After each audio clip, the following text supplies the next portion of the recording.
सर्दियों के दिन चल रहे थे। मैं ऑफिस के काम से थक चुका था और शाम को घर आया और जल्दी से कंबल ओढ़कर लेट गया।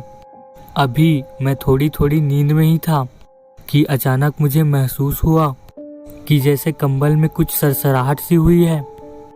मैं उठकर बैठ गया और जल्दी से लाइट जलाकर कंबल को चेक करने लगा। मैंने बेड से जैसे ही कंबल को हटाया, कंबल के ऊपर एक जहरीली नागिन लिपटी हुई थी। ये सब देखकर मेरे होश उड़ गए। मैं चीखते हुए बाहर की तरफ भागा, लेकिन मेरी सुनने वाला वहाँ पर कोई भी नहीं था, क्योंकि मैं नैनीताल के पहाड़ियों में बिल्कुल अकेले रहता था और उस दिन गार्ड भी छुट्टी लेकर घर गया हुआ था। अब डर और खौफ की वजह से मेरा हाल बुरा हो रहा था। घर के अंदर जाने की हिम्मत नहीं हो रही थी, लेकिन बाहर बर्फ पड़ रही थी और ठंड भी बहुत ज़्यादा थी। अगर मैं थोड़ी देर और वहाँ पर रुकता तो मेरी तबीयत भी खराब हो सकती थी।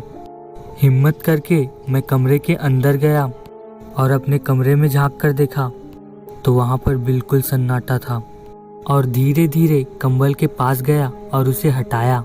वहाँ पर भी कुछ नहीं था। मैंने कमरे में इधर उधर देखा। मैंने अपना पूरा बेड चेक कर लिया, लेकिन ऐसा लगा जैसे वो नागिन कहीं गायब हो गई। मैं फिर से लेट गया। सारी रात तो मुझे नींद तो आई ही नहीं और मैं सुबह उठकर ऑफिस भी चला गया। रात को जब मैं अपनी ऑफिस से लौट रहा था तो जंगल वाले रास्ते के पास अचानक मेरी गाड़ी के आगे एक लड़की आ गई।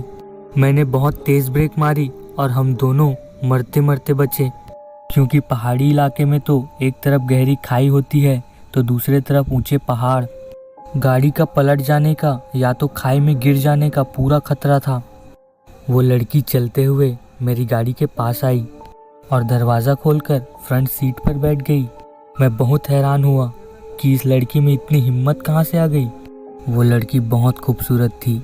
ऐसा लग रहा था मानो जैसे वो कोई आसमान से उतरी परी हो।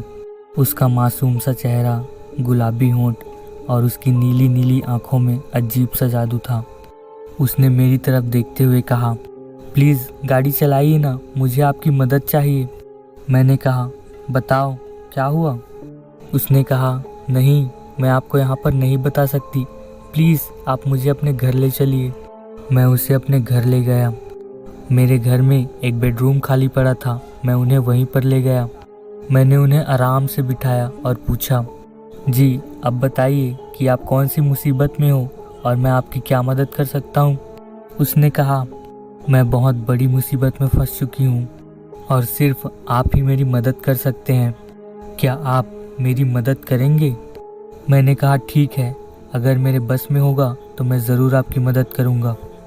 उसने बताया, मैं एक इच्छाधारी नागिन हूँ। हम सांपों में जब 100 साल की उम्र पूरी हो जाती है तब हम लोग इंसानों का शरीर भी धारण कर सकते हैं। जब उसने ये बात बताई तो मेरे होश उड़ गए। तो गाइज, आपने देखा कि किस तरह से वो इच्छाधारी नागिन अरमान के पास आई थी और वो किस तरह का मदद करने के लिए कह रही थी। और कहानी में आगे क्या होने वाला है ये सब जानने के लिए प्लीज़ आप इसके अगले पार्ट को ज़रूर देखिएगा। और अगले पार्ट को देखने के लिए हमारे चैनल को सब्सक्राइब करिएगा ताकि आप तक हमारी अगली कहानी पहुंच सके। तो गाइज, अगर आपको ये स्टोरी अच्छी लगी तो प्लीज़ लाइक करें, कमेंट करें और इसी तरह के अद्भुत, अविश्वसनीय, अकल्पनीय एक्सपीरियंस करने के लिए हमारे चैनल को सब्सक्राइब करें। Thank you for watching.